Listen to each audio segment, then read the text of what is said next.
Today we are going to continue our discussion of functions in several variables. Uh, I'm starting the screen sharing.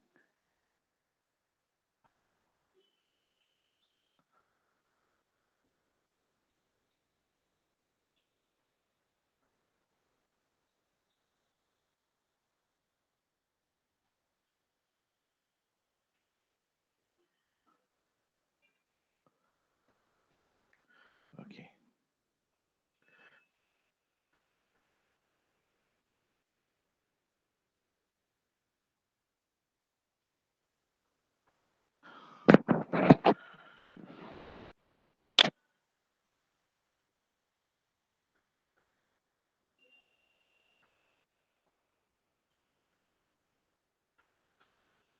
Uh, so the bad news is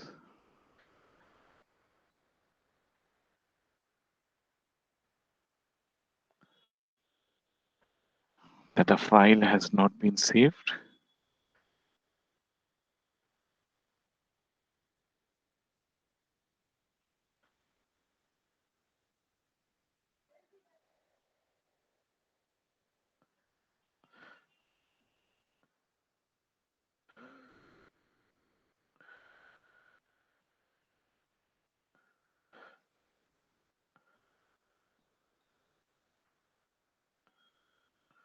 Okay. Okay. So all of you, can you see the screen? Yes, sir. Yes, sir.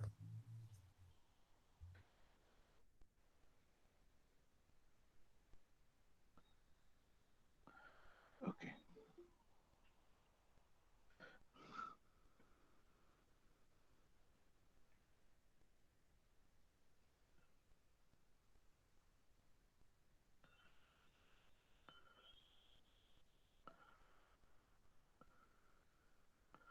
Okay.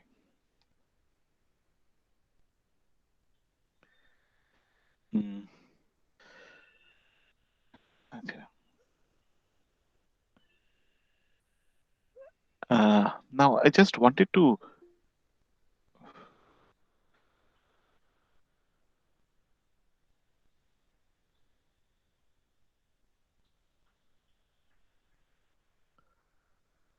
Okay. I think I'll hold on. Okay. Now this one thing that I wanted to discuss with you. This is that one of you were saying yesterday that in the micro class, MD had said that diminishing marginal convexity can be explained in terms of diminishing marginal utility. uh, as I've said, I'll prepare a note for you, and it will take some time this weekend, and you'll get it by Monday, hopefully. Uh, Now, regarding what MD had said, if you can read, if you obtain Green's consumer theory, page 85, 85 to you have to read from 83 to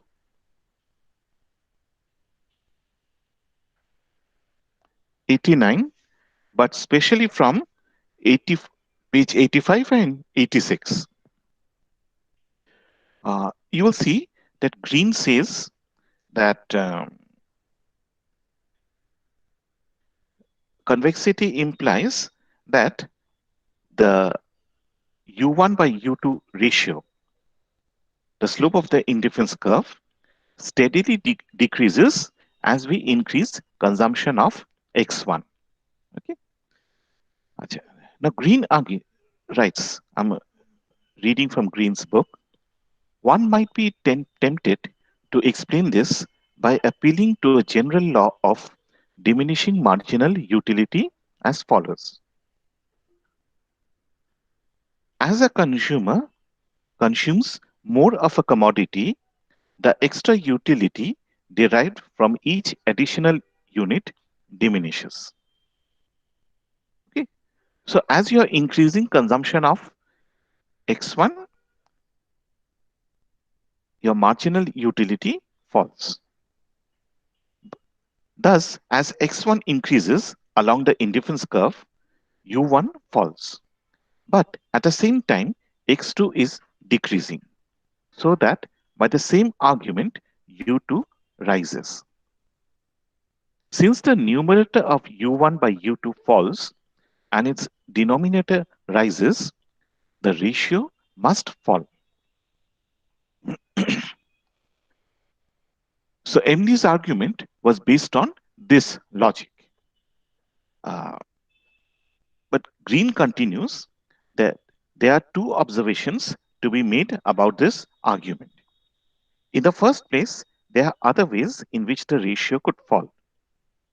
U1 by U2 would also fall if both U1 and U2 rises, but U2 rises in a greater proportion.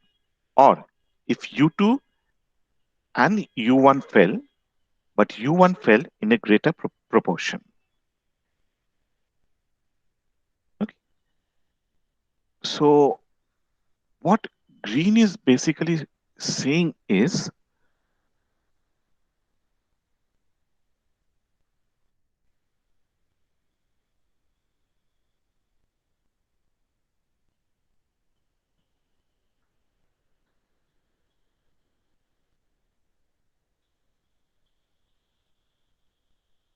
the slope of the IC is U1 by U2.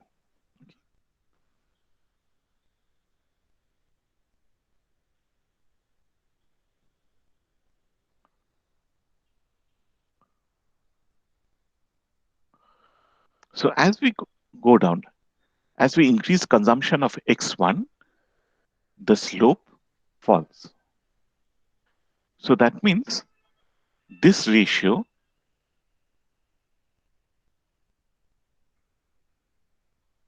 must fall. Okay. Okay. Now, what is the logic behind this? There's no logic. It is simply assumption. Okay. Higgs simply assumed that you have a point like this, and this is another point. So you're increasing X1 and you're decreasing X2. So, sir, here we are assuming the convexity of ICs first. Uh, Slightly more. What different? What we are assuming is diminishing MRS. Sorry, just 1 minute.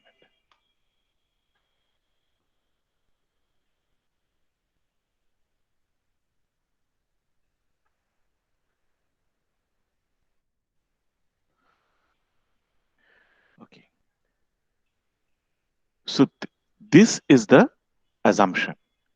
Now, diminishing MRS means the slope is decreasing as X1 increases. So this implies that ICs should be convex. So yes, we are assuming the starting assumption is that indifferent curves are convex to the origin. You cannot explain this by logic, or you cannot explain this by uh, using a mathematical theorem. Assumptions are assumptions. They cannot be proved. Okay. Now the question is that, okay, Higgs had made this assumption, diminishing MRS, which we have shown is basically the same as convex IC. Now, Marshall had assumed that mu is falling.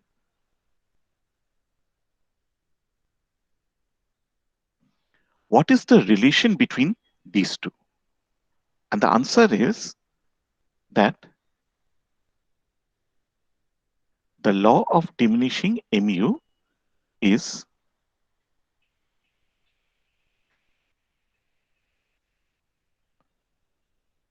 neither necessary nor sufficient for diminishing MRS. Okay. See, theoretically, we can say if I move from here A to B, what is happening? X1 is going up. So if Marshall is true,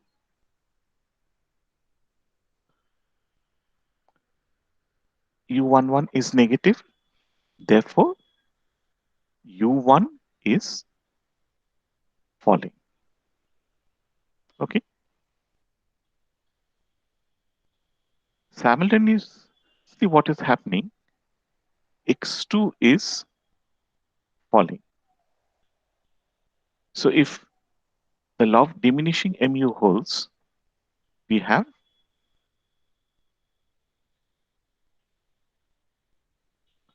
right. So initially the slope was u1 by u2. Now it is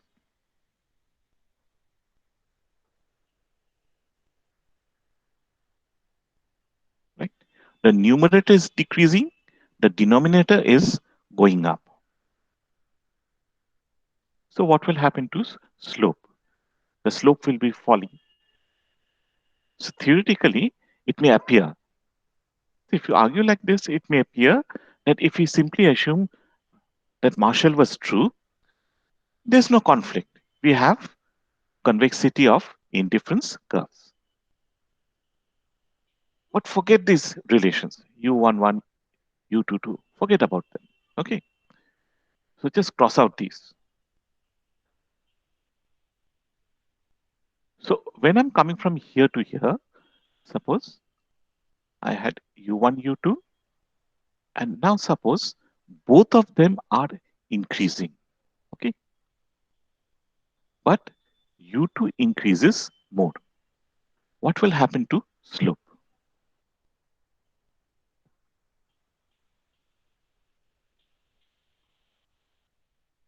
It will fall. It is going to fall, right? But look at this. Here we have the diminishing marginal utility holds for the numerator. But here it doesn't hold. You're increasing consumption of x1, but utility increases. You have increasing marginal utility. Okay. So even without assuming diminishing marginal utility, we can show that slope is falling. Again, look at this. U1, U2. Let us suppose both falls.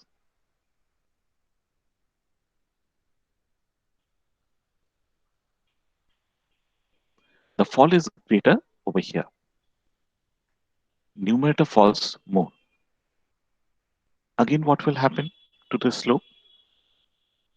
Right? So in this case, Marshall is correct, but for this commodity, X2, Marshall is not true. So in both cases, I'm arguing that diminishing marginal utility does not hold. But I can still have diminishing MRS. Okay. What Higgs is simply assuming is U1, U2 is falling.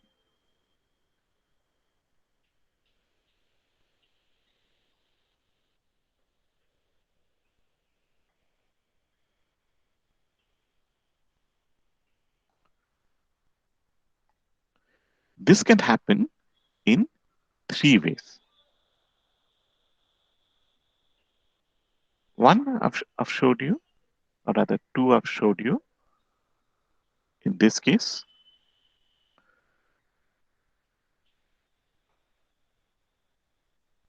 sorry, this will be negative.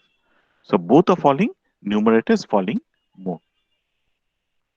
Here, both are increasing, but denominator is increasing more. The other case is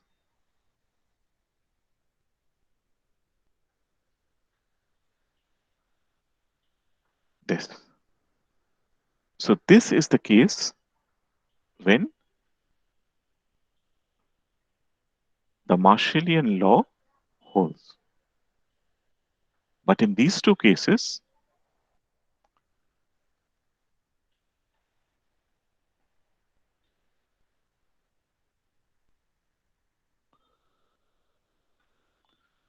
the law of marginal utility is violated.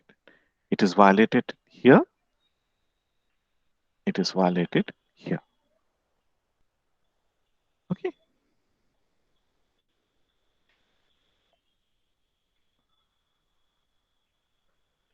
So prepare a note and I'll discuss it with MD man and I'll share it with you so that there's no confusion. Okay. Actually, what happens sometimes is that if you go on teaching something very long, it's like underlying you draw a line. If you just draw a line like this and you go on repeating it, draw a line like this, you'll see after at that time, you'll get careless and you'll start deviating from the line. So this happens when we are teaching. We forget what the original book was and we make slight deviations. These are careless mistakes. And this always happens to us. But it's good that you pointed it out. There should not be any confusion. I've discussed it with MD and we'll issue a joint press statement. Will that satisfy you? Yes, sir. So, Oh, yes, Yes, sir. sir. Yes, sir. Yes. okay. So coming back to mundane microeconomics, uh, let me discuss some theorems relating to elasticity. Okay. Now, all of you remember elasticity of demand. So what is price elasticity? Suppose I've got demand for a commodity X1 and it is a function of own price, the price of another commodity, and M income. So what is Sir, can you please show the previous slide once?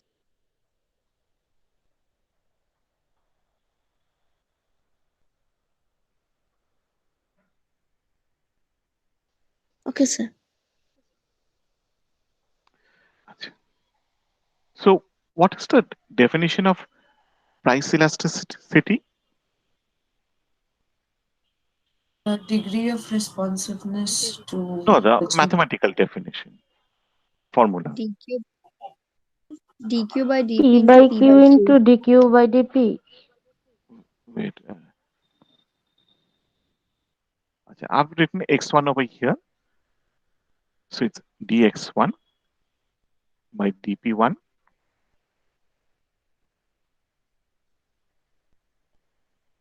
Okay, this is called, as you know, own price elasticity.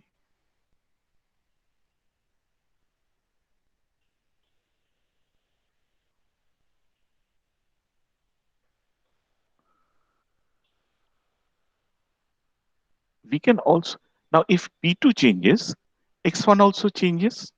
So we can find out a cross elasticity for this also. It will be simply dx1, now it's dp2, this is also p2, this is x1. Okay, now p2 and x2 are obviously positive quantities. What is dx1 by dp2? Will be positive if they are substitutes, will be negative if they are Yeah, complements. it is the inverse of the cross demand curve's slope. Okay.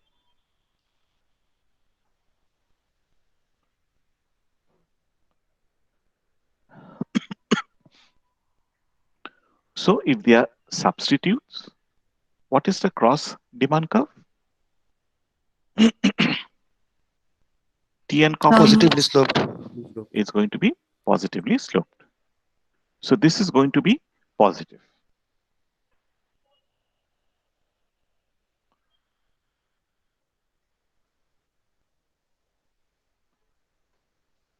For substitutes. And if they are complements, Negatively sloped. negatively sloped.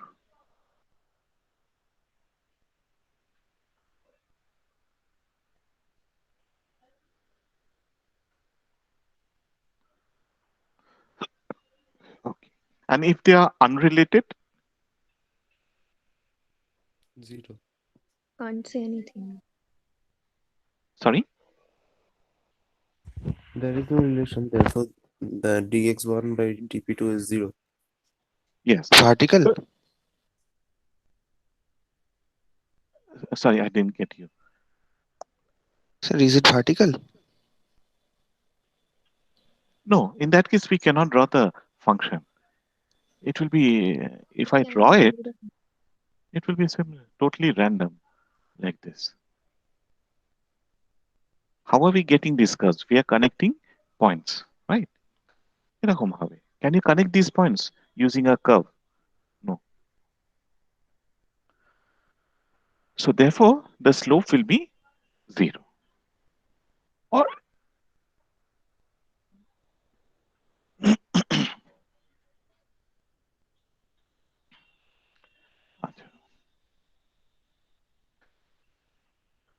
uh, we can also have income elasticity. So this is cross price and this is income elasticity. So this is again dx1 by dm. Sorry, this will be m by x1. Now, what is this? Again, m and x1 is positive. So what is dx1 by dm? Is the inverse of the slope of the income demand curve. Right? So this is x and this is m. This is income demand curve. Normally, as income increases, demand also goes up. So it should be positive for normal commodities. Do you know what are inferior goods? Yes, sir. Sir, with Yes, rising sir. income, we tend to buy less of Negative that good. relation with Yeah. income. So this is for a normal good, but for an inferior good, you have a negative relation.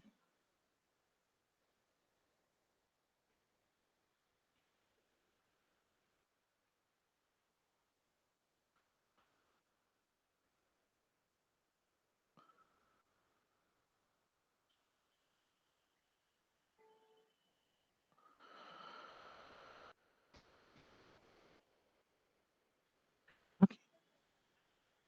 So using this, we can find out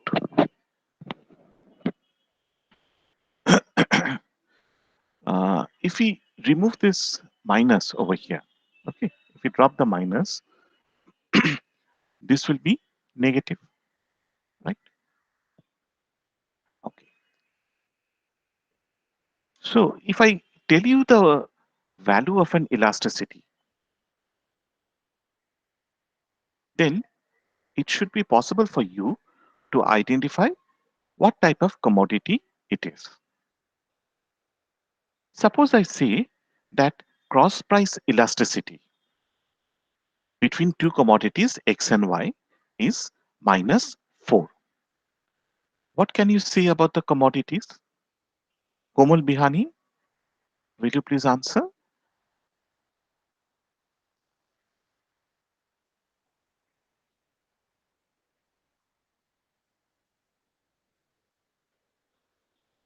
Or if you can just type out your answer also in the chat box. The cross price elasticity is -4. So what are the two commodities? Or what is Y? Is it a normal good? Is it an inferior good? Is it a substitute? Is it a complement?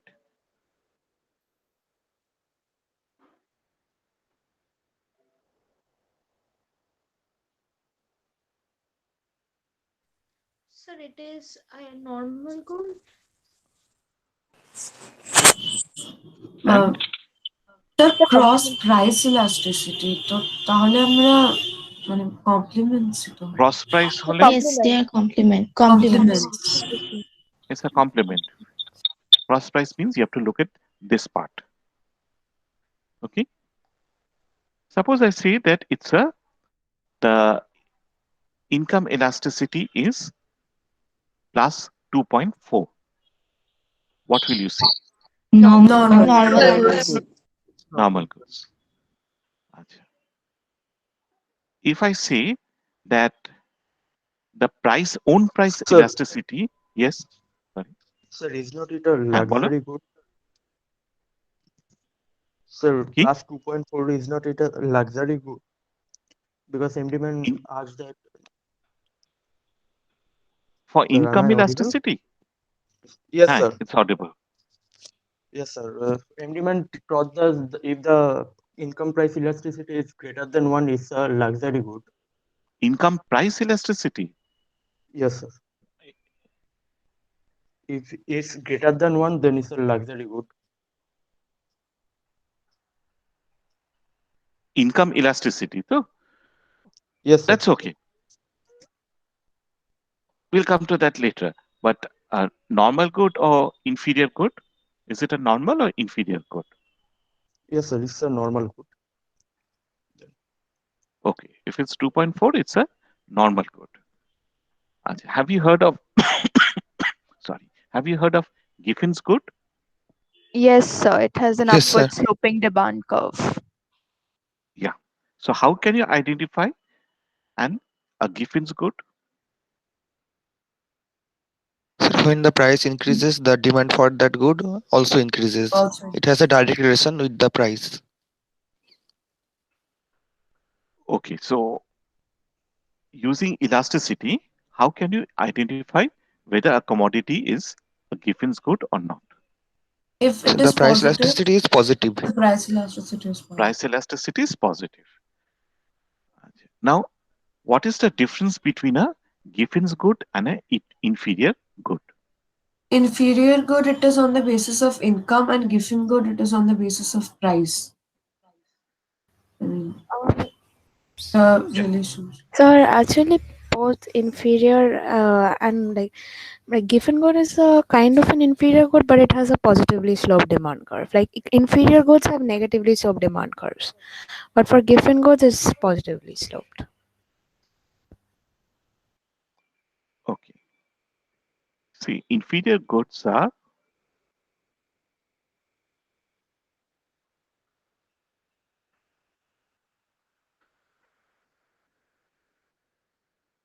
we have negatively sloped income demand curve.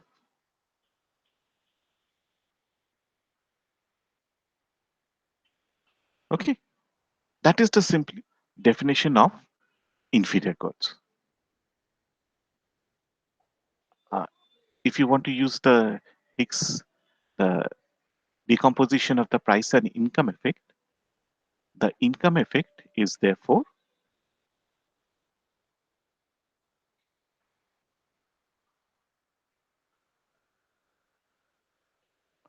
always positive.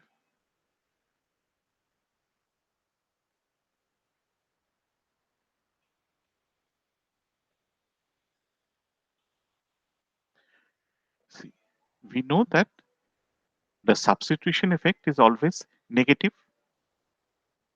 for a normal commodity.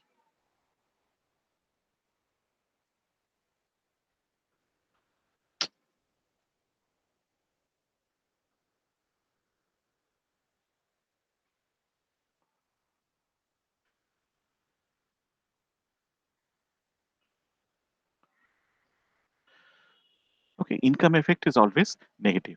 See, it may appear a bit confusing. Actually, if you look at when you go to the second semester, you will we will show you how to derive this price effect. This price effect is something like this.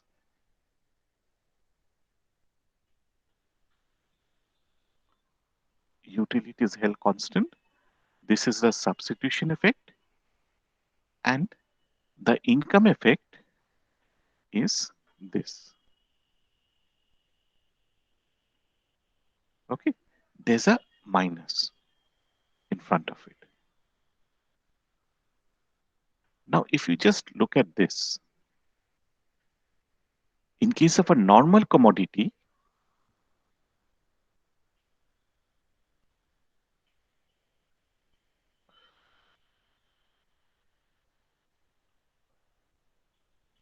what is the sign of this?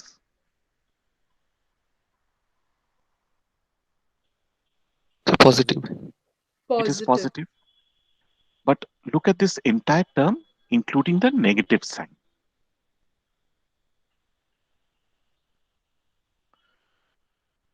So YE is income effect. Yes.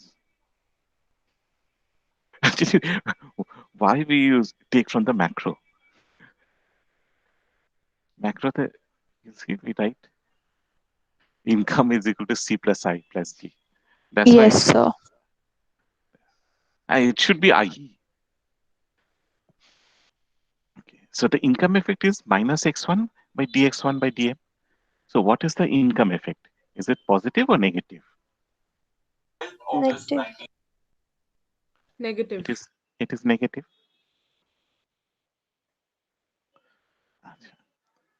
And the substitution effect, which is? It is also negative. Negative also. Yes. It is also negative. So if I sum the price effect and income effect and substitution effect,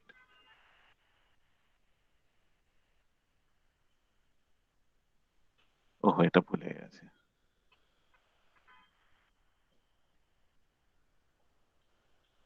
This is also negative. Okay. What's the difference between this term and this term?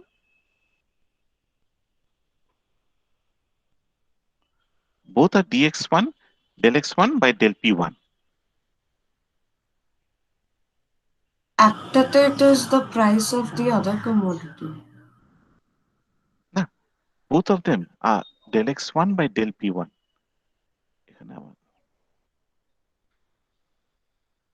See, in the substitution effect, এখানে কি লিখেছি? So Utility utilities are constant. constant আছে. So utilities are constant. Yes, sir. So in case of price effect, I'm simply saying that, okay, I've changed P1, how much will be demand? That's all. In case of substitution effect, I'm saying that, okay, I'm changing price. What will be the impact on X1? But you have to remain on the same indifference curve, which means that utility is same.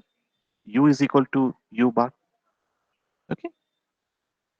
So this is the difference. Okay.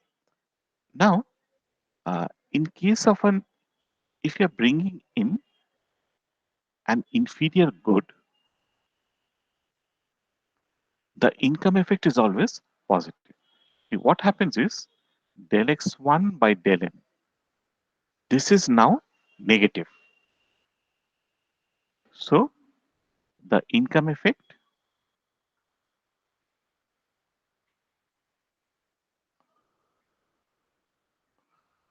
this will become positive, right? So the price effect is the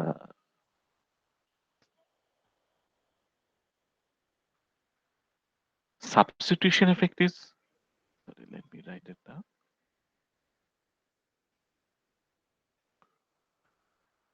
The substitution is negative and the income effect is now positive. Okay. Now what will be the sign? It depends on the magnitude of the income effect. So if we have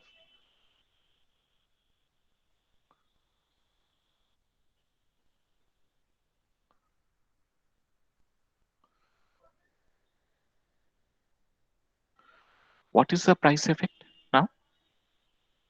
Still negative. It is still negative.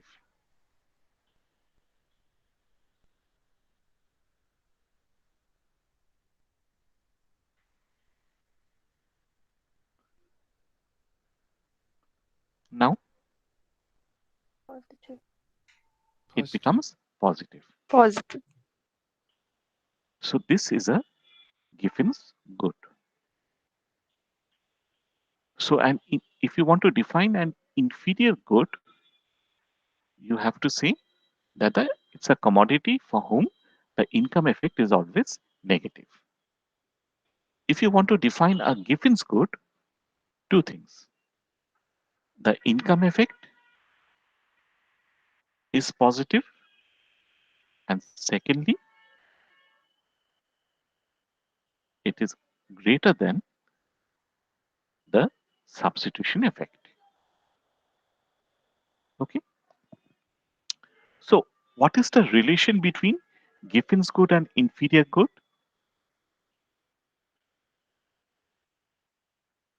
All Giffen goods are Both have inferior, positive. Yeah. but not all inferior goods are Giffen goods. So Giffen's good are a subset of inferior goods. Okay. Now, if we turn to again return to the elasticities, what will be the income elasticity of an inferior good? Keep in mind this fact and remember that income elasticity is this. So in case of an inferior good,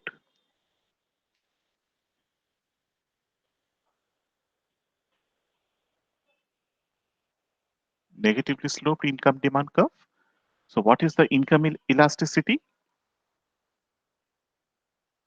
It's negative. Income elasticity will be negative. Okay. In case of a Giffen's good, what is income elasticity?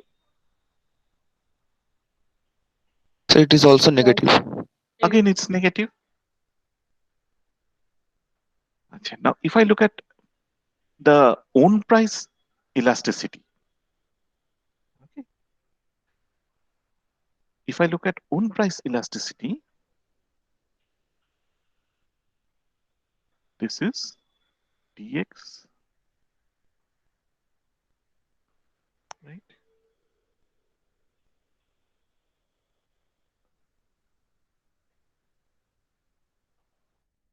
We look at a inferior good, which is not a Giffen's good. What will happen? What is the price effect? It's negative. This is negative. So what is elasticity? Negative. Now, if we look at a Giffen's good, what is the price effect?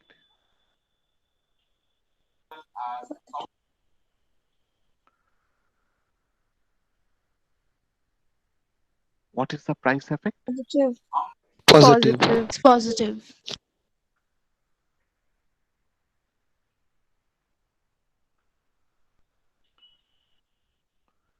So in this case, the price elasticity is positive. Okay. So how can you identify a Giffen's good?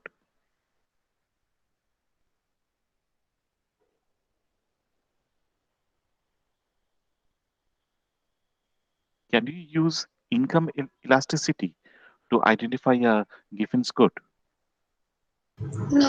No, sir. No. No, sir. We have to use the price elasticity. So a Giffen's good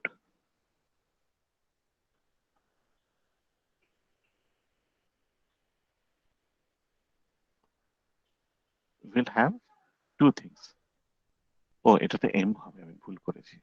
না না ঠিক আছে, এটাতে E P হচ্ছে। Sorry, Giffen's good, the price elasticity will be positive, the income elasticity will be negative. And in case of a inferior good, which is not a Giffen's good, EM will be negative, but EP will be, both the elasticities will be negative. And what will be the cross elasticity?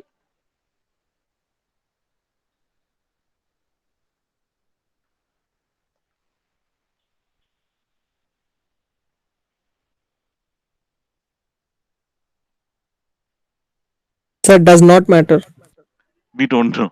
It can be, it depends on the whether it's a substitute or complement. We don't know what it will be.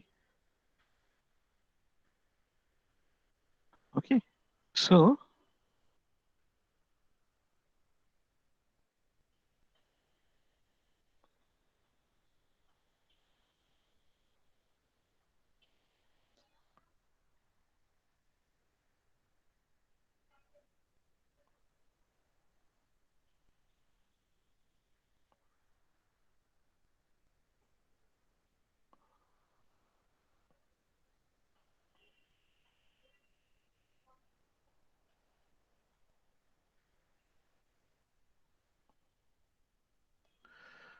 okay, for a normal commodity, what will be the price elasticity? Less than 0. Okay, it will be negative. What will be the income elasticity? Positive. Positive. And what will be the cross price? It That will depends. Wait. Yeah. Now, substitute Positive. Positive. complement Negative. negative.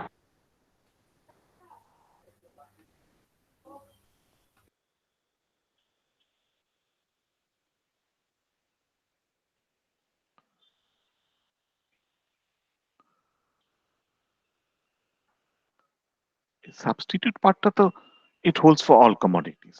Okay. আচ্ছা, price elasticity, inferior good, it is still negative, but this will become positive. And here, it's always negative. Okay. So, if you keep in mind this chart, it will help you to identify whether, depending on the elasticity, what the three commodities, what the commodity is: normal, inferior, Giffen's. In addition, you can also use elasticities to distinguish between luxury and necessary goods. In case of luxury goods, generally see that price elasticity is greater than 1. In case of necessary goods, it is less than 1. It is close to 0. Okay. Think of a person that someone is dying, someone is terminally ill, and he needs a medicine to survive. It's essential to him for life. If the price changes, if the price goes up, will his demand change? No, sir. No, no, sir. No, sir. But suppose let's take ice creams for instance. Ice cream go something like that. If its price goes up, it's not essential. I mean, you can live without ice creams. It will be a very sad life, not a very happy life, but still you can shift to what's it? Frappes. So in that case, the price will have a major impact on demand.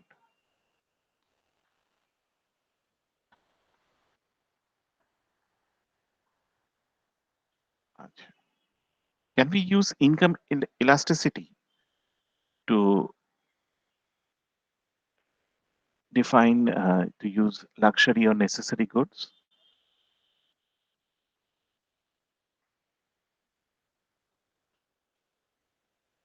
Sir, isn't it as we Yes. earn more income, we will be buying more of the luxury Not goods? luxury. And necessary goods, we will buy it more up to a limit and then like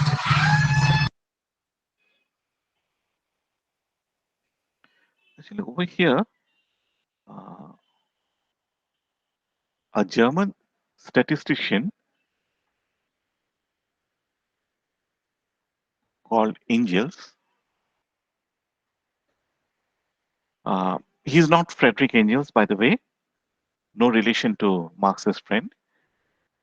So he looked at the relation between income and expenditure on food items. So what is expenditure on food items? Simply PX. Okay. In fact, I think he took PX by M. What he found was as income rises from a very low level, initially the major part of income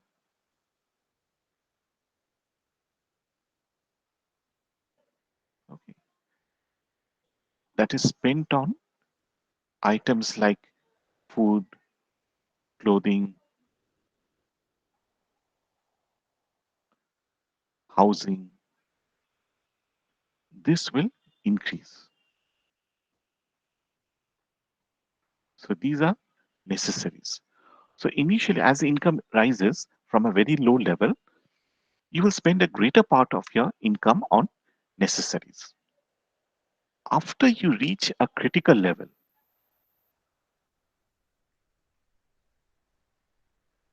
sir ওটা px by m হবে নাকি m by px হবে?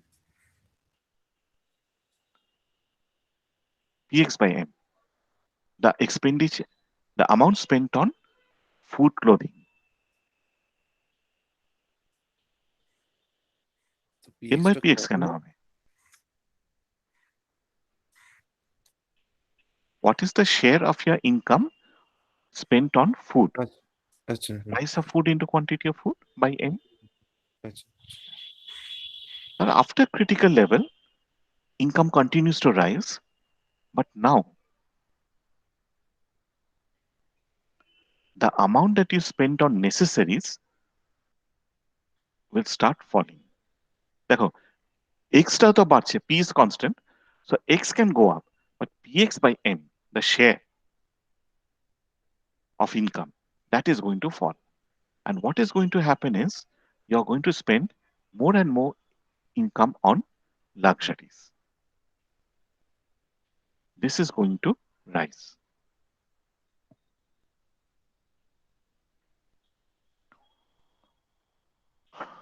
Okay. আচ্ছা, one thing, তোমরা কি ওই price consumption curve এগুলো দিয়ে ইলাস্টিসিটি বার করতে পারো?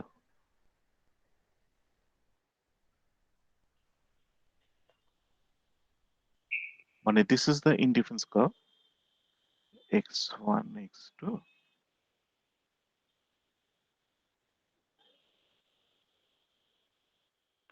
Do you know what is a price consumption curve? Yes, sir. Yes, sir. It is the locus Yes, of sir. all the Ha. equilibria. Okay. So here we can see that it is rising. So what is the price elasticity? I mean, has it been Negative. covered? No, no. Has it been covered? আমি সেটাই Yes, জিজ্ঞেস sir. করছি। Sir, only the definition. মানে No, So only the we definition haven't and Only the the studied definition. it. we haven't done numericals or anything of that. Okay. Actually, these are some of the gray areas where micro and math eco overlaps. So it's better to find out. I mean, normally MD teaches it, but okay. Okay, so we'll cover this in the next class. But today, mm, let me discuss some theorems.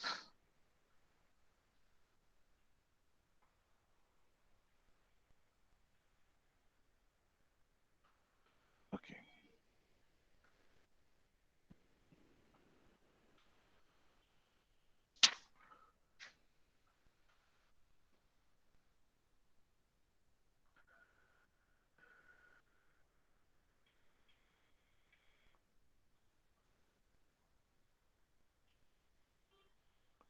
So I'm going to show this using two commodities, but obviously you can extend this to more than two commodities.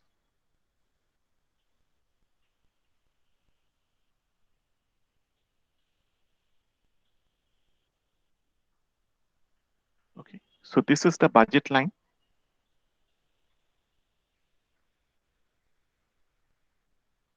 Now, if we take the total differential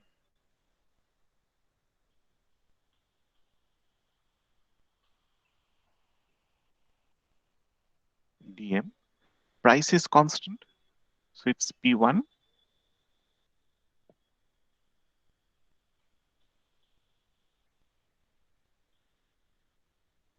or rather just suppose we take the derivative with respect to m, so it will be dx1 by dm. This is P2. Okay, and this is obviously equal to 1. Okay. Okay.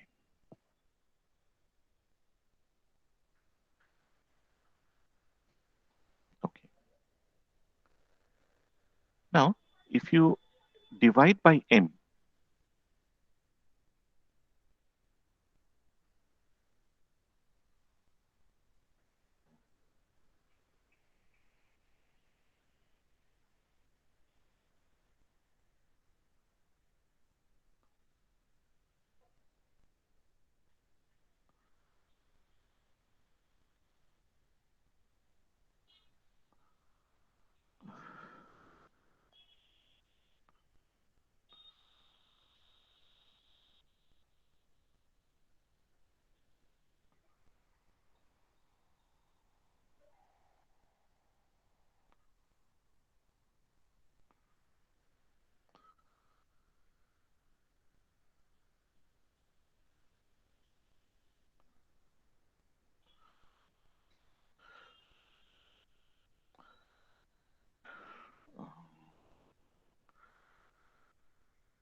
okay, then you, in fact,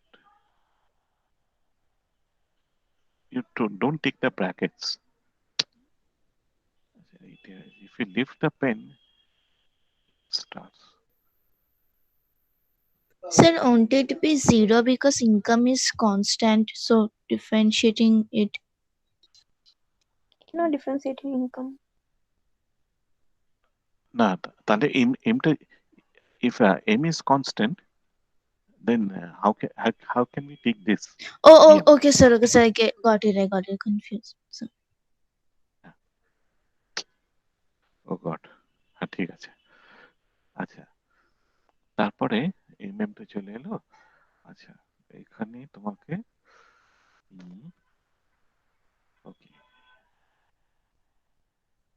p1টাকে আমি নিয়ে নিচ্ছি,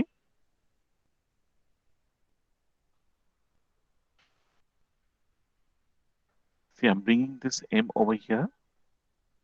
এই mটাকে মানে এই mটাকে just এখানে আনছি, ঠিক আছে? আচ্ছা, x1 and x1, ঠিক আছে? এখানে দেখো mটাকে এখানে নিয়ে গেলাম।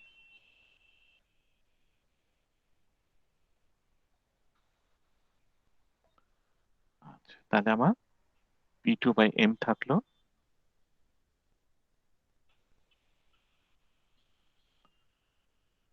ওকে,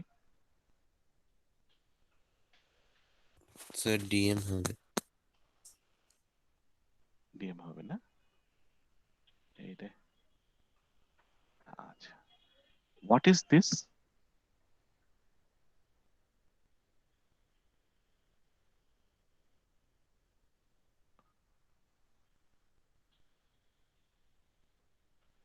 It is the share of income spent on ith commodity, ঠিক আছে? p1 x1 by m is the proportion of income spent on the first commodity. p2 x2 by m is the amount of expenditure, amount of income spent on the second commodity. Let us call this, define this as theta I. So we have theta 1, and what is this?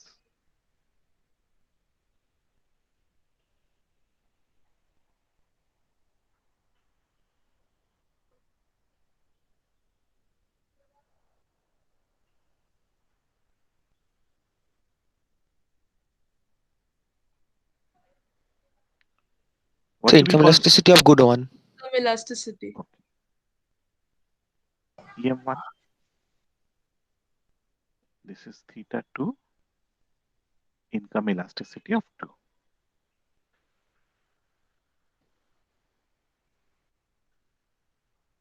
Okay, so this is a theorem that if you have, let us say, two commodities, then the weighted sum of the income elasticities is equal to 1. When the weights are the share of income spent on the ith commodity. If you have n commodities, the general form,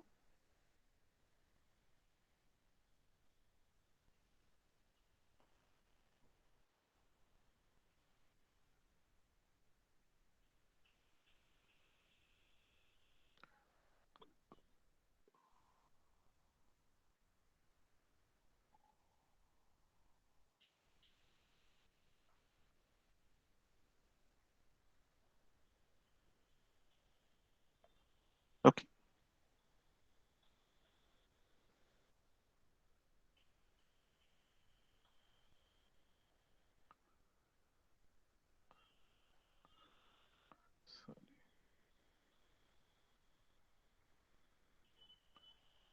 So weighted sum of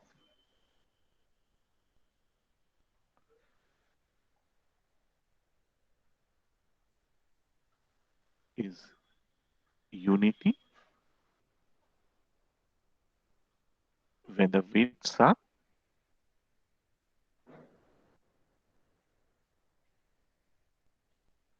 proportion of income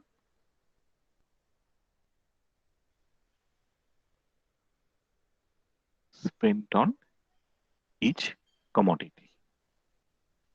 Okay.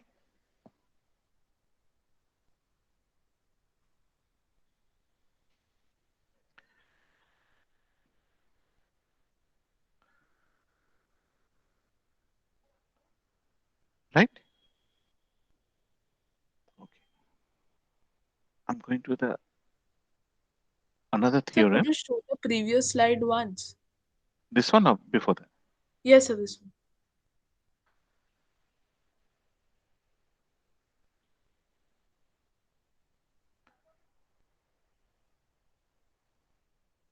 Thank you, sir. Okay. Now we come to another theorem which says that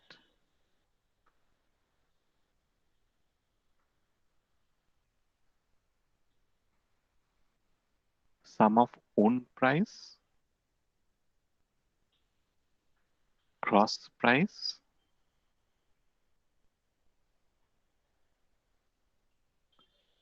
and income elasticities is equal to what? Let's see.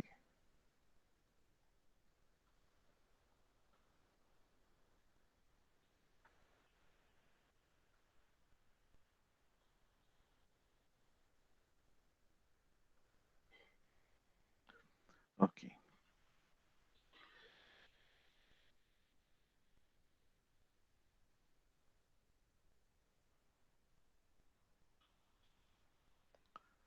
So we have a demand function x as a function of p1, p2, and n. Okay. Now we know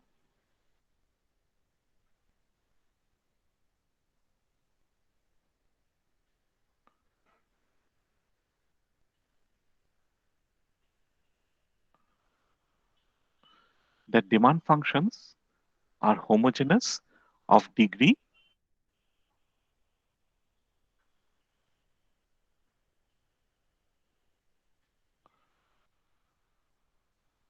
in prices and income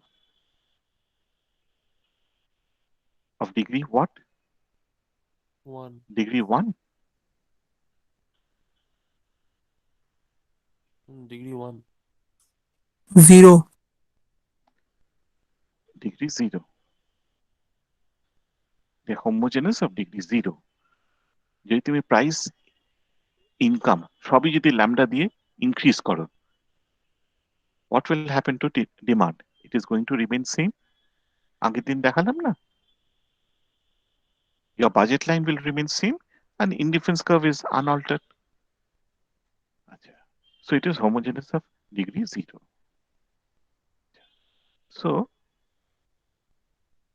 by Euler's theorem, what do we have?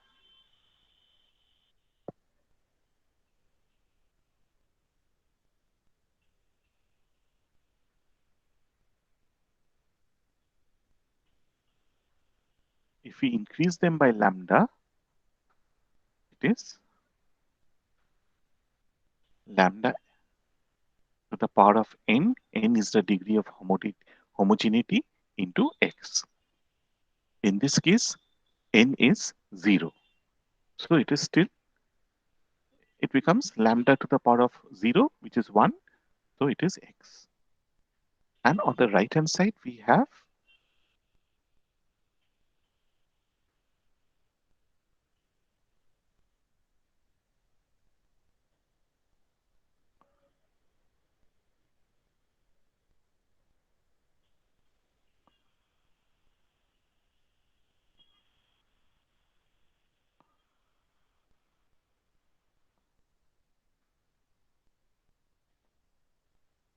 right.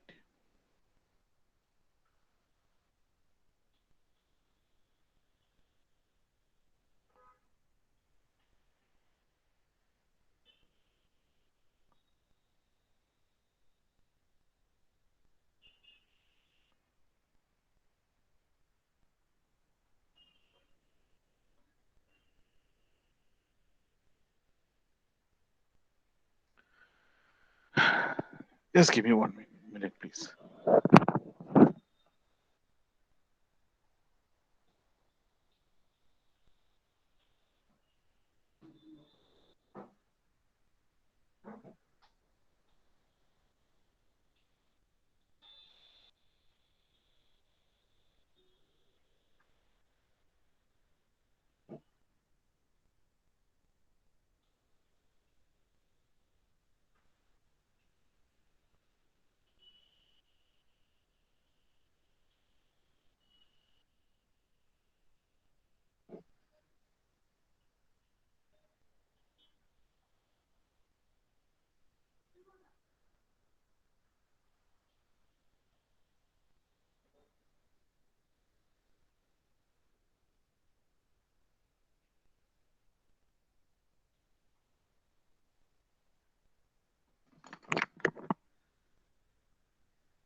Sorry এখানটা lambda থাকবে না, it will be এটাই না problem হয়ে যায়।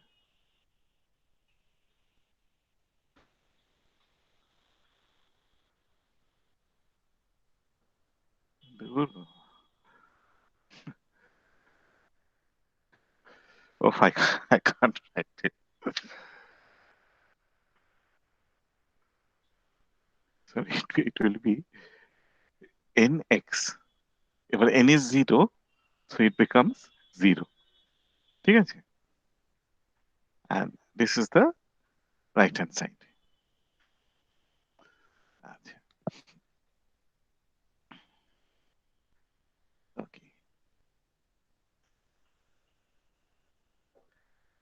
Okay, now if we put in del x dp1 plus p2 del x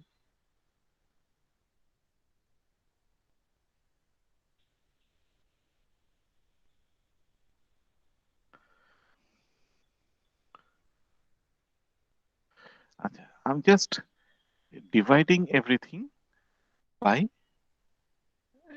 x, or it should be actually x.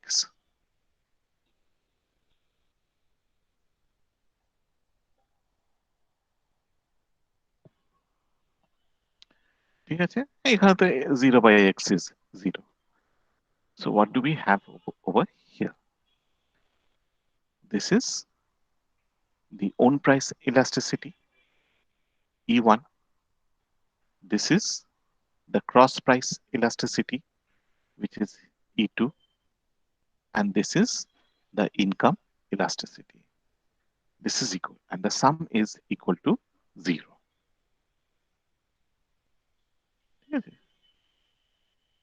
So this.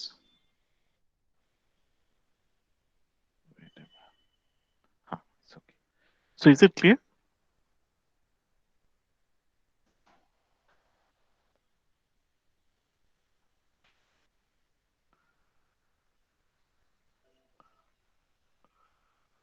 Yes, sir. Okay. Sir sir একটু আগে আমরা যখন given গুডটা করলাম তখন দেখলাম যে এক মিনিট, ডিমান্ড ইলাস্টিসিটি হ্যাঁ না স্যার গিফেন্স একটু আগে কোনটা না কোন কানটা বলা তো হ্যাঁ এই জায়গাটা স্যার হুম। স্যার গিভেন গুডে আমরা দেখছি যে স্যার তাহলে ইপি ওয়ানটা পজিটিভ আর আচ্ছা না স্যার ইনফিরিয়র গুডটা এখানে স্যার আচ্ছা ইপি ওয়ানটা নেগেটিভ আর ইএমটাও হ্যাঁ নেগেটিভ তাহলে তো স্যার ইপি হ্যাঁ টুটা পজিটিভ হতেই হবে জিরো করার জন্য তাহলে সাবস্টিটিউট হবে হ্যাঁ স্যার তাহলে ইনফিরিয়র গুডে always substitute until it is not given good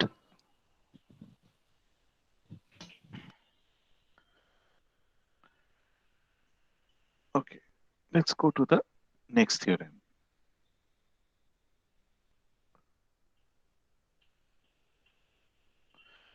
আচ্ছা থিওরেমটা আমি পরে লিখছি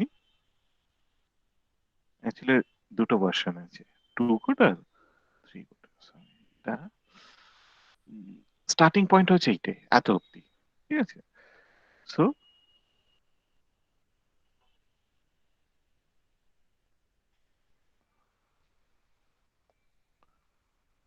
we start with the demand function x as a function of p1 p2 m, and we know that this is homogeneous of degree 0 in prices and income. So using Euler's theorem, again we write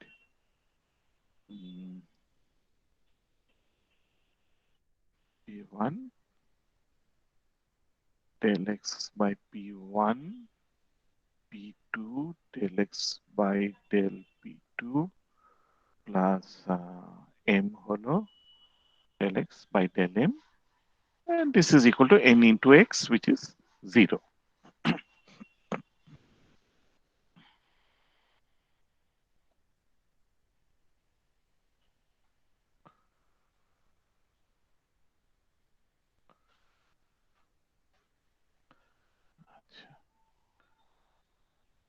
What is M? M is this.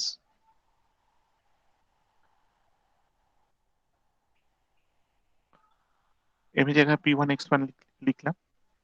আচ্ছা, এবারে P1 আর P1টা তো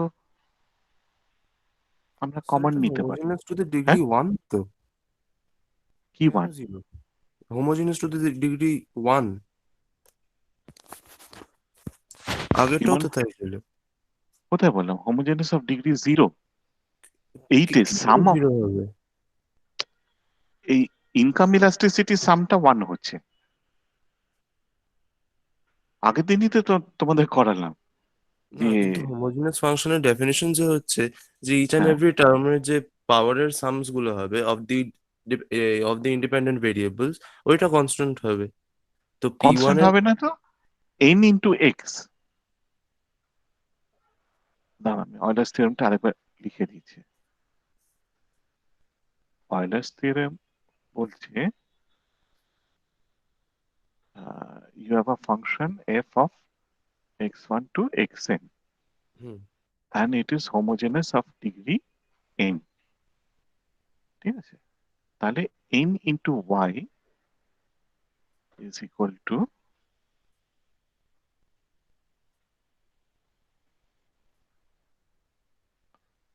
sorry, এটা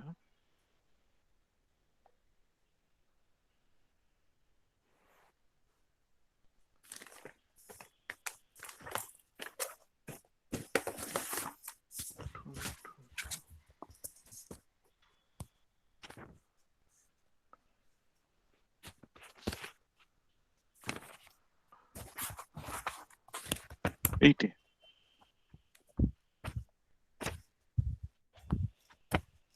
আর demand ফাংশনের বেলায় demand is a function of the prices and income. ঠিক আছে, let's take the original budget line.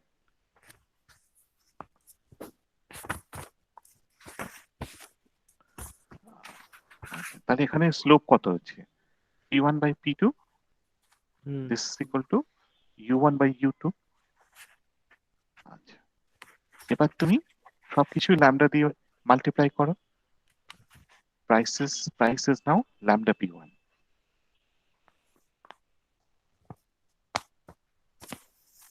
What is the price ratio now?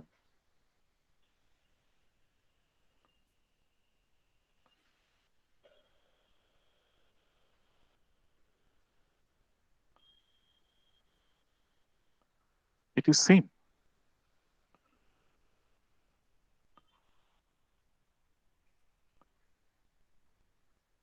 Sir একটা কথা বলবো? হ্যাঁ, এই এই- এই ডেফিনিশনটা একটু ভুল হচ্ছে। কোন ডেফিনিশনটা? এই অয়েলার্স থিওরেমেরই ডেফিনিশনটা ভুল হ্যাঁ, হচ্ছে।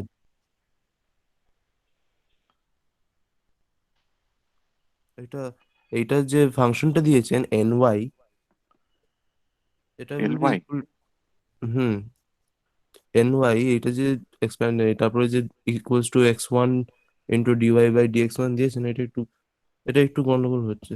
মানে আমি একবার একটা স্ক্রিন শেয়ার করবো। স্ক্রিন শেয়ার করবে? এই না স্ক্রিন শেয়ার না ভিডিও অন করবো একবার একটু দেখুন। হ্যাঁ, ভিডিও অন করলে অসুবিধা নেই তো। ভিডিওর সঙ্গে স্ক্রিন শেয়ারিং এ কি অসুবিধা? দাঁড়ান, আমি স্টপ প্রেজেন্টিং। হ্যাঁ, স্টপ প্রেজেন্টিং। হুম তো এখানে এটা দেখুন, এটা দেখা যাচ্ছে? না, আমি শুভায়নের একটা কিছু দেখছি। হ্যাঁ, শুভায়ন, কিন্তু তোমাকে বড় প্রেজেন্ট করতে হবে। Present? You have to start presenting. না না না না, ভিডিওটা দেখতে পাচ্ছেন? খুব ছোট, ওটা কিছু একটা দেখাচ্ছে, ওই এক্সাম্পলস লেখা আছে, ওইটুকুনি বোঝা যাচ্ছে। আচ্ছা বাকিটা দেখতে পাচ্ছ? পৃথ্বীরাজ, তুই ফোনের পেছনের ক্যামেরাটা ইউজ কর আর একটুখানি প্রীতা, ধরে থাক শুভায়নের উপরে। ও আচ্ছা, Shubhayan, sorry, just hold it for some time, it will focus. একটু সময় লাগবে, but it will focus. Which book is this? Sir রেজাল্টটা সেমই ছিল। By Joseph Edwards.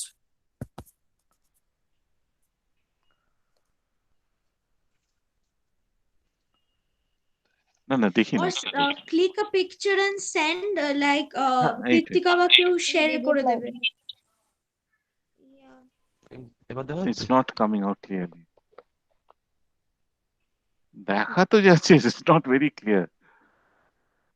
হ্যাঁ, লাস্ট লাইনটা দেখো না। Yes, yes, it's এটা দেখো। clear now. হ্যাঁ, হ্যাঁ, কিন্তু কিন্তু ওই যে দেখো আমি তো ডেফিনিশন ভেরিয়েবল গুলো অন্য ইউজ করেছি না। ওই আমার যে কাছে ভিজিবল, তুই বল আমি বলে দিচ্ছি। এই যে ওপরে যে আপনি ডেফিনিশন লিখেছেন না, যে কোন জায়গাটা? f of x to x1 x2 x3 থেকে xn অবধি যাচ্ছে, হ্যাঁ therefore it is homogeneous of degree n, ওইখানটা একটা প্রবলেম হ্যাঁ। আছে। মানে এখানে এই যে ডিপেন্ডেন্ট ভেরিয়েবলস এর যে প্রোডাক্ট গুলো আছে ওইগুলোর যে পাওয়ার্স এর sum, that will be a constant, that will be n, that will be n। তুমি কোন লাইনটা বলছো বলো? এই যে if u equals to a into x to the power alpha beta plus b হ্যাঁ into x to the power alpha dash by y beta dash, তো homogeneous of degree n তখন বলবো যখন ওই যে alpha plus beta equals to alpha dash by beta dash equals to পরের গুলো alpha n by beta n। মানে এগুলো তো ডিগ্রি 1 এর হোমোজিনিয়াস হচ্ছে, যেহেতু আমরা price 1 that is of degree 1, price one. Price 2 এই যখন প্রাইস ওয়ানে ডিমান্ড ফাংশনটা ধরছি তখন হ্যাঁ আমরা যে এক একটা হ্যাঁ। টার্মস যেগুলো সাম হচ্ছে ডিমান্ডটা, এক একটা টার্মস এর ডিগ্রি তো 1, টোটাল ডিগ্রি। মানে ওপরে প্রাইস 1, এটা ওটার কোন পাওয়ার বই ইজ থেকে 1। তুমি করাচ্ছ?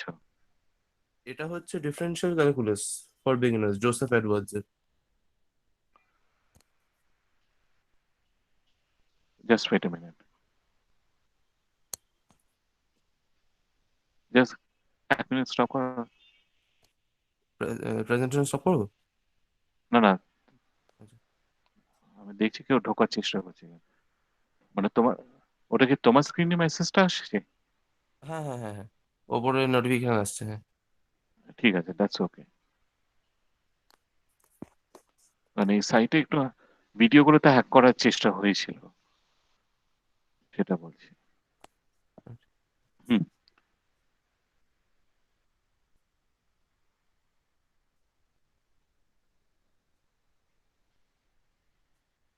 দেখো এখানে ও একটা স্পেসিফিক এক্সাম্পল ধরে করেছে, ঠিক আছে? এখানটা ভুলের কিছু নয়, but he has taken a very specific example. তোমরা যদি সিলভারবাগটা দেখো, বা দাঁড়াও, আমি তোমাদের দেখি নেটে কোনো সাইট আছে কিনা।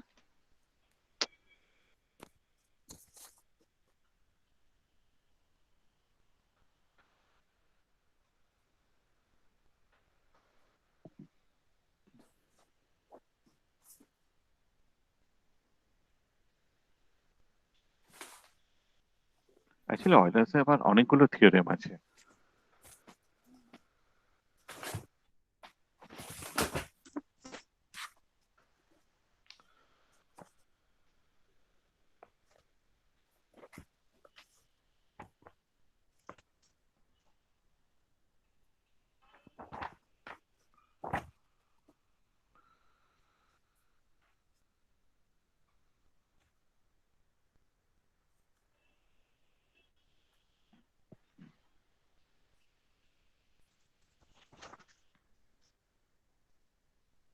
ও বাবা, এখানে আবার আইনস্টাইন থিওরেম এগুলো সব ইউজ করেছে। আচ্ছা, তুমি তাহলে স্ক্রিন শেয়ারিংটা স্টপ করবে? আচ্ছা, করছি।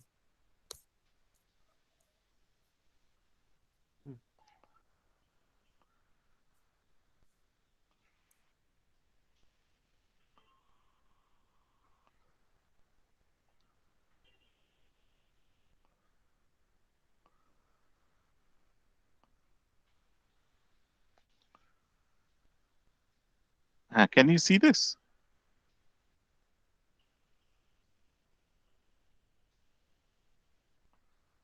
Yes, sir. এখানে কি বলছে?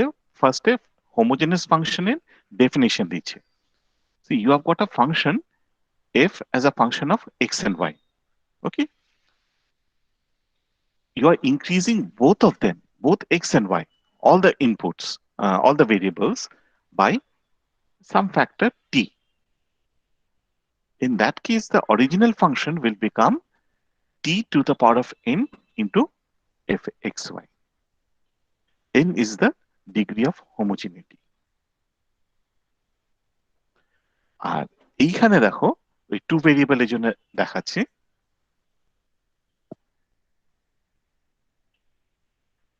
x df by dx, y df by dy. এবার আমার ক্ষেত্রে কেন ডিফারেন্স, কারণ আমি p1 p2 এইসব ইউজ করেছি, আর f এর জায়গায় আমি x নিয়েছি, equal to n. n is the degree of homogeneity into fxy, মানে অরিজিনাল yটা।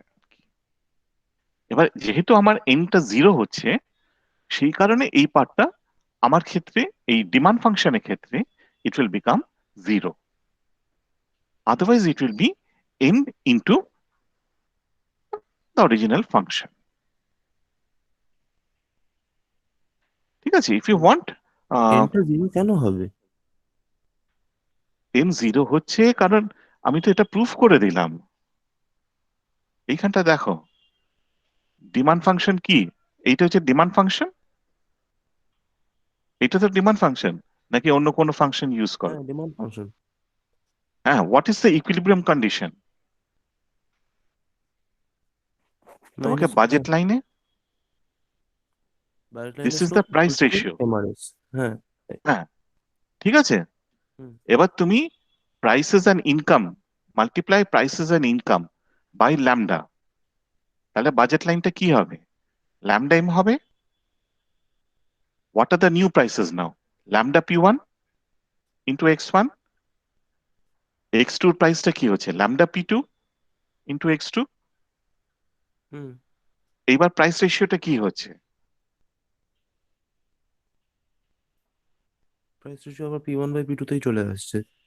হ্যাঁ, তাহলে কি ইকুইলিব্রিয়াম কন্ডিশনটা চেঞ্জ হবে? না। সেটার মানেটা কি? যে যখন তোমার when you are changing all the prices by the same amount by lambda, demand is unchanged. এই ফাংশন আর আগেরটা কিন্তু ডিফারেন্ট, এখানে আমি কিন্তু ডিফারেন্সিয়েশন নিইনি, এইটা খেয়াল করবে। This is simply the definition of homogeneity. এইখানে যেটা হচ্ছে, I'm starting with a function,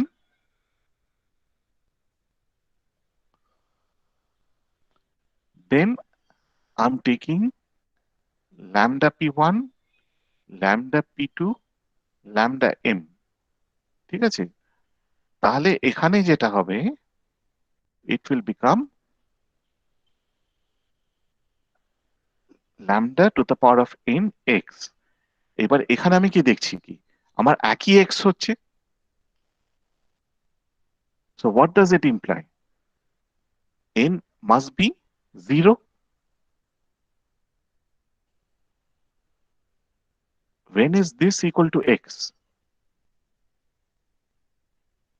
If n is equal to 0, lambda n is equal to 1, তখন তো এটা হোল্ড করবে।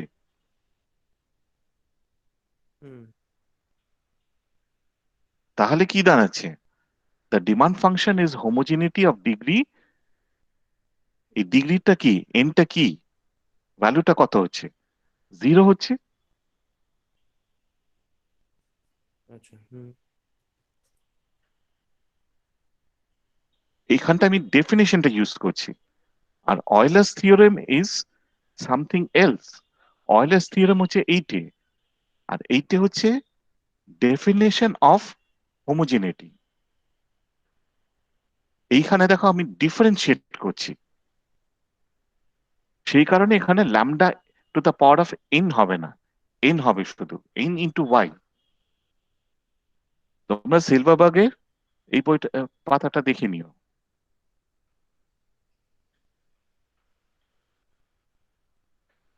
পেজ 61,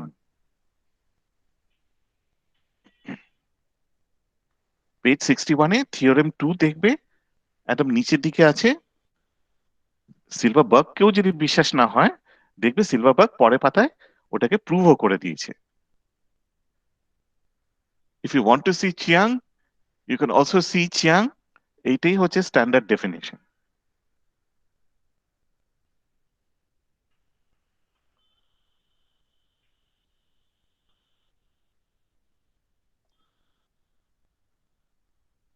ঠিক আছে, বাকিদের কোনো কোয়েরি আছে?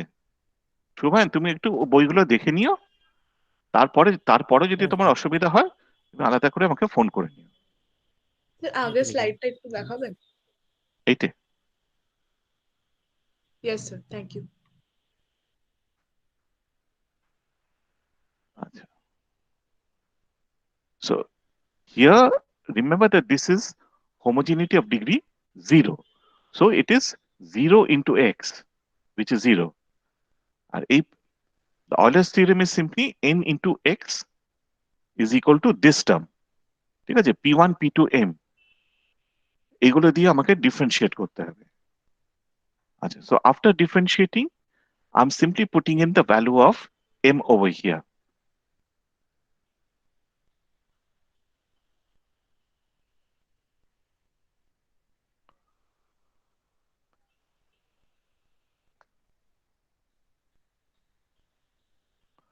আচ্ছা, তাহলে p1 নিলে এখানে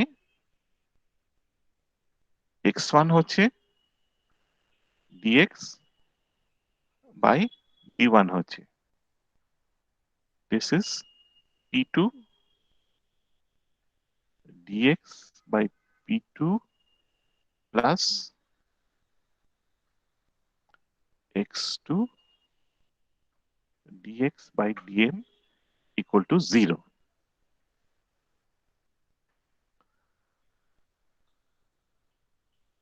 Now what is this? Del x by del p1?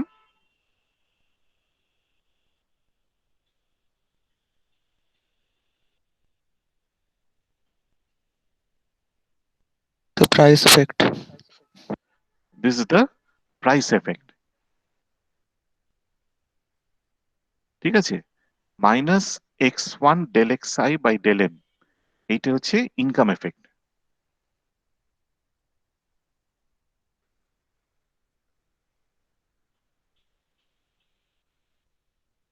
So this is the price effect.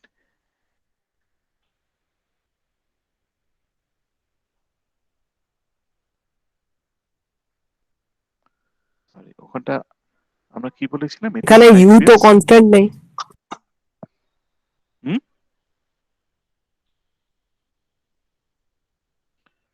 You এর ব্যাপারটা এখানে আসছে কোথায়? Okay sir, I understood. I thought AC. So if I bring this, it becomes this. ঠিক আছে, so this is price effect. Sorry, এটা তো আমরা তো বলেছিলাম যে এটা ওই মাইনাসটা যদি এখানটা নিই তাহলে এটা প্লাস হয়ে যাবে, so this will become, that is minus effect. So if I have price effect minus income effect, this is simply S11 own price substitution effect. এইখানে ইউটিলিটিটা কনস্ট্যান্ট, সরি এটা x হবে, ঠিক আছে। And the second term is u12, এইটা হচ্ছে x1, এখানে আমার p2 টা চেঞ্জ করছে, utility still is held constant.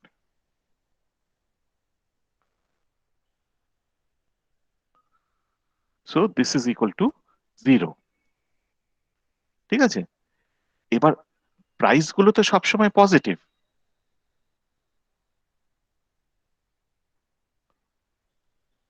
the own substitution effect is always negative. এইটা কি হবে? It depends on the nature of the commodity, whether it is a substitute or a complement, right? Now if this part is negative, what should be this part?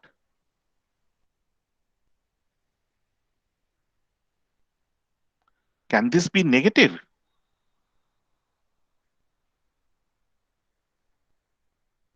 তোমার টোটালটা তো zero হতে হবে। No, First sir. term No, sir. negative হয়, second term has to be positive, right? So S12 has to be positive. So if S11, we know it shouldn't be if, it should be as S11 is always negative, S12 has to be positive. So if S12 is positive, it means that if P2 goes up, demand for X1 also increases. Are they substitutes or complements? Substitutes. So it implies that X1 and X2 are substitutes. Okay. So in a two commodity world, what is the relation between the two commodities? Can they be complements? No, sir. They can never be complements. They always have to be substitutes. So in a two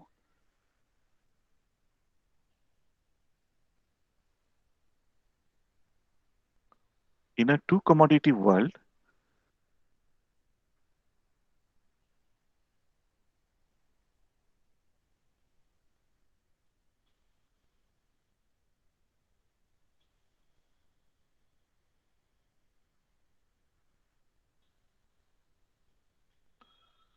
they have to be substitutes.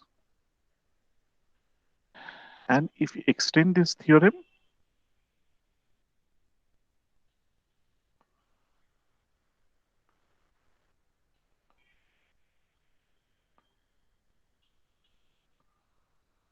in an n commodity world, what do we have?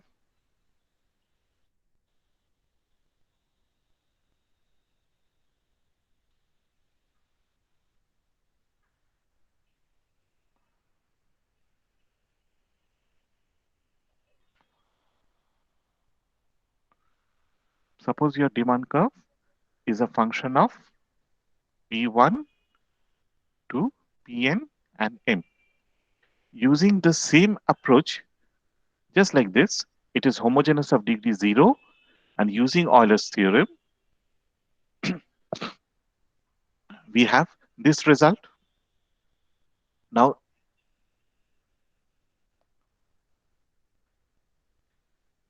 S11 is 0 and all the prices are positive, right? So among all these, there has to be at least one S1J, which is, sorry, at least one SJ, which is positive.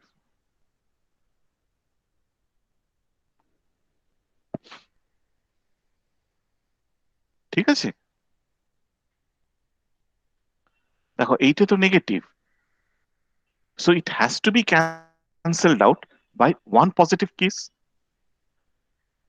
ধরো তোমার সবগুলো তোমার নেগেটিভই যাচ্ছে, what will be S1n?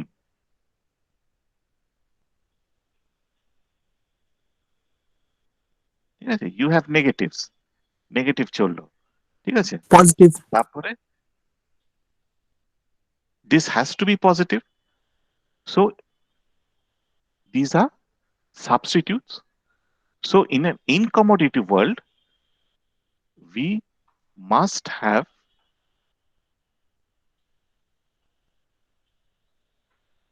at least one substitute.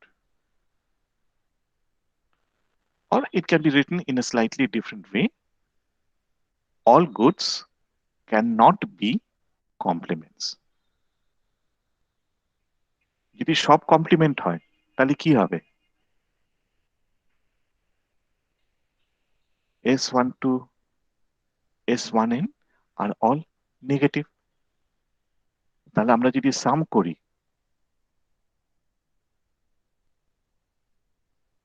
শুধু তো negative সাম করছি, তাহলে কি হয়ে যাচ্ছে? It becomes less than 0. It cannot be equal to 0. বুঝতে পারছো এটা?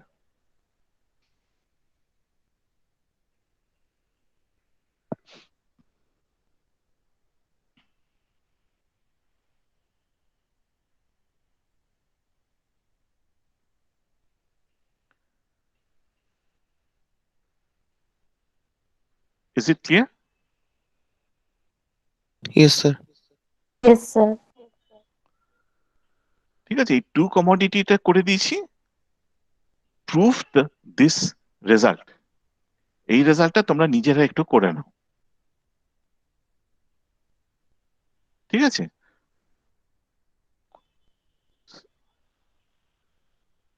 ওকে, সো আইল এন্ড এট দিস পয়েন্ট। আচ্ছা, তোমাদের আমি বলেছিলাম যে ওই চিয়াং থেকে ওই হোমোজিনিটি ওগুলো করে নিতে। So please do it because I'm not going to cover it, one, and secondly, it's going to come in the course, in the exam. I'm giving you a hint. ওর থেকে আমি কিছু একটা প্রশ্ন দেব।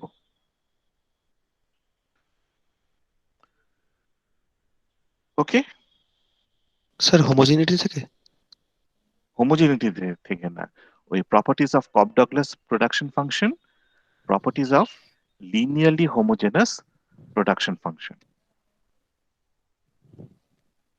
Okay sir.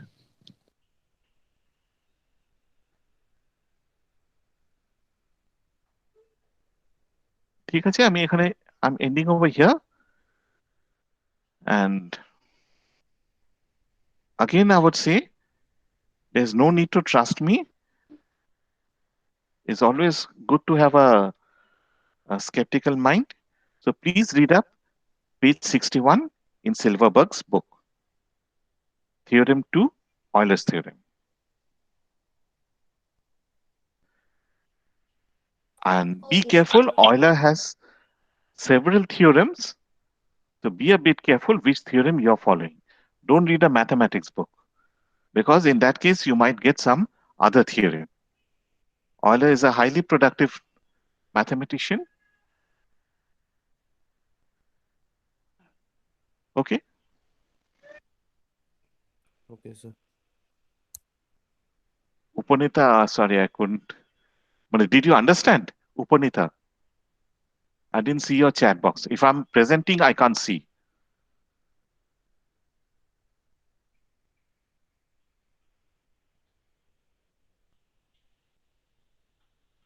Okay, that's fine. But did I clear your doubt? Or which part? Oh, that's okay. You don't have to explain. Which part should I explain?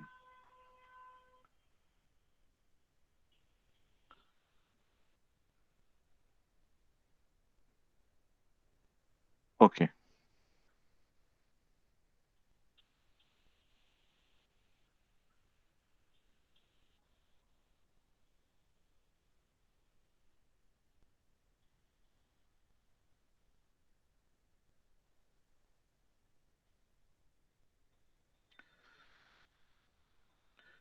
Okay.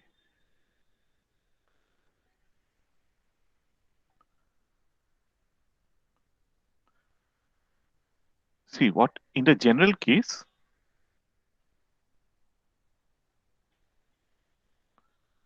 we have proved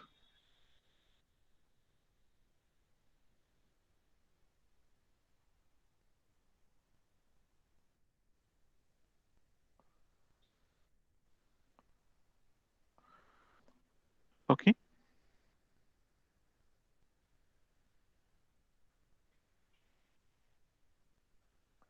We know that S11 is always negative. And obviously, all the prices are positive. Okay. So the first term is, sorry, it's negative.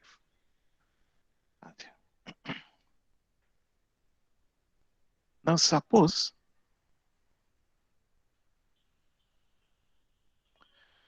we have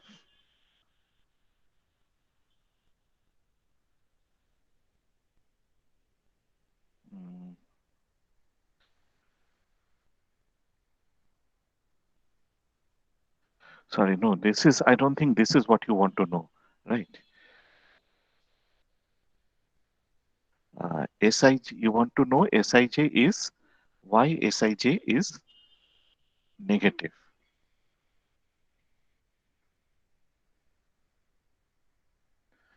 Okay.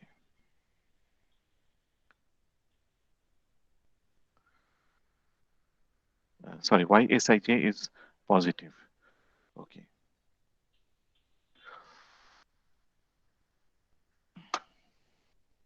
Okay.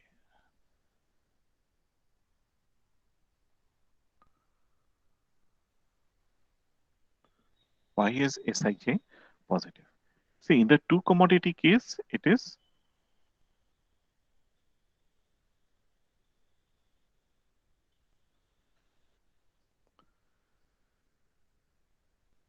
P1, P2 are positive, S11 is negative.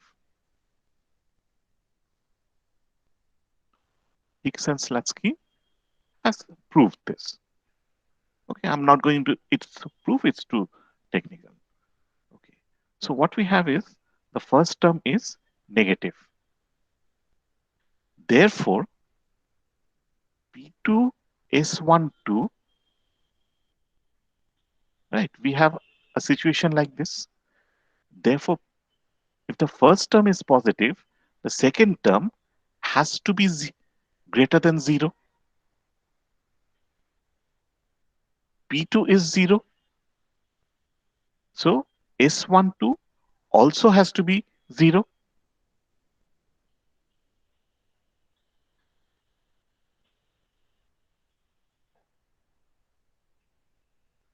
Okay.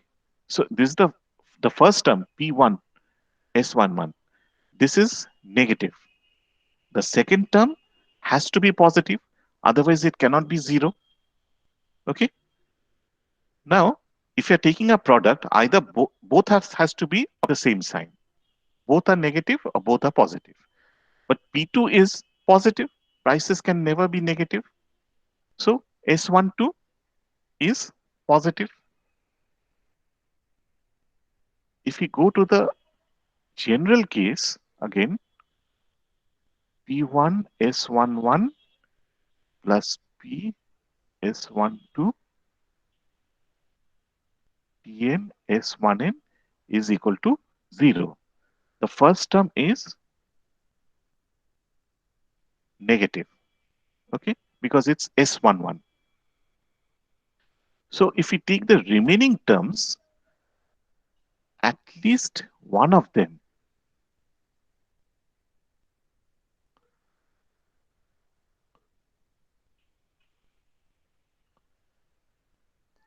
has to be positive, right? So let us say it is the jth term.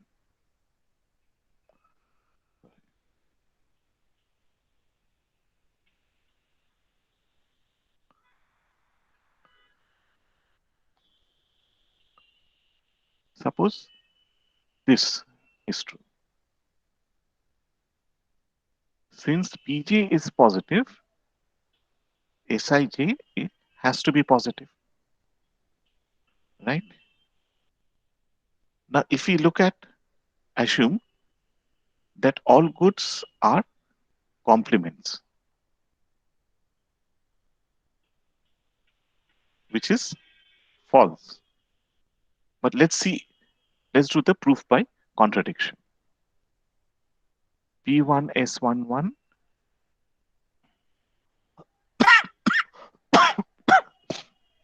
okay.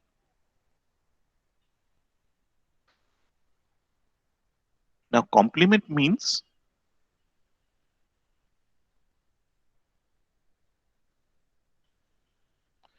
Sij is also negative. So in that case, P1 S11 is negative. That's the own price effect. But all the others, S12, S13, S1n, are all negative. So if you multiply them,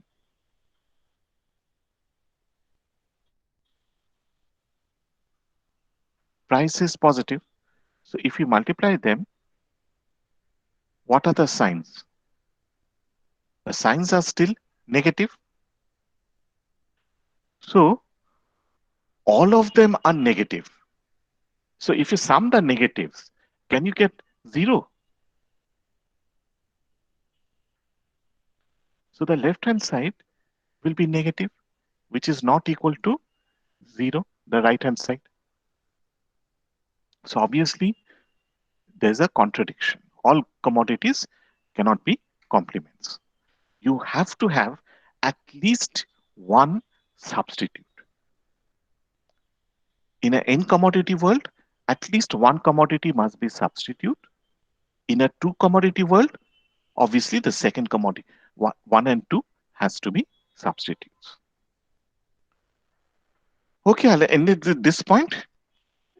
If you can't follow, we'll come back to this in the next class.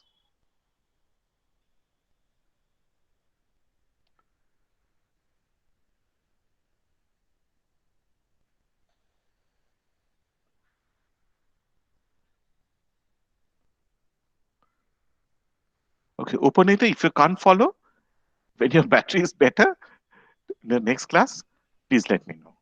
Okay.